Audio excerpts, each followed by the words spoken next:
રાતે દરમિયાન ઘરની બહાર સૂતા તેમજ રેલવે સ્ટેશન પર ટ્રેનમાં ચડતા ઉતરતા મુસાફરોની ભીડનો લાભ લઈ નજર ચૂકવી મોબાઈલ ચોરી કરતા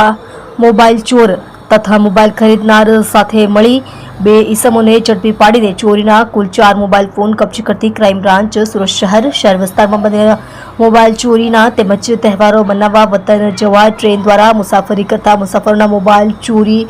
ગુનાઓ શોધી કાઢવા સારું આપેલ સૂચના આદેશ અન્વયે પોલીસ ઇન્સ્પેક્ટર શ્રી ડીસીબી નાઓની રાહબરી હેઠળ ક્રાઇમ બ્રાન્ચની ટીમો મોબાઈલ ચોરી કરનાર ઈસમોને શોધી કાઢવા સારું વર્કઆઉટમાં હતા. દરમિયાન એન્ટી એક્સ્ટોર્શન સ્ક્વોડના પોલીસ માણસો શહેર વિસ્તારમાં બનતા મોબાઈલ ચોરીના આરોપીની વોચ તપાસમાં હતા. તે દરમિયાન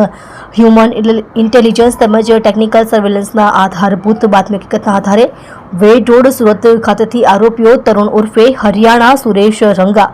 રહે ઘર number 202 golden apartment Katargam Surat તથા રમેશ હરીશભાઈ પુરોહિત રહે ઘર નંબર 301 વૈભવ એપાર્ટમેન્ટ રામજીનગર સોસાયટી વેડ રોડ સુરત નાઓને આજરોજ ચોરીના મોબાઈલ નંગ 4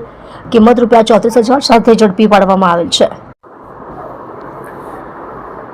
પકડાયેલા આરોપી તરુણ ઉર્ફે હરિયાણા રંગા નાવ સુરત ખાતે કતારગામ ખાતે રહે છે, જે સુરતમાં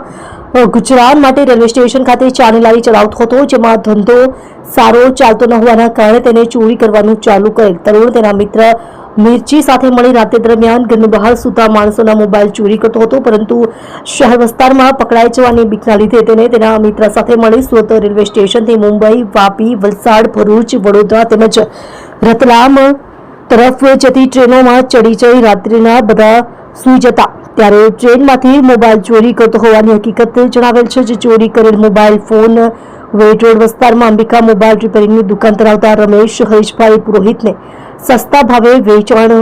સારું આપતો હતો. તરુણ પાસેથી કબજે કરેલ મોબાઈલ તેને આજથી 15 દિવસ પહેલા વડોદરા રેલવે સ્ટેશન પાસે ટ્રેનમાંથી ચોરી કરેલ હોવાનું જણાવેલ છે. તમે જોઈ રહ્યા છો SD ન્યૂઝ ચેનલ ફેઝર શેખની સાથે.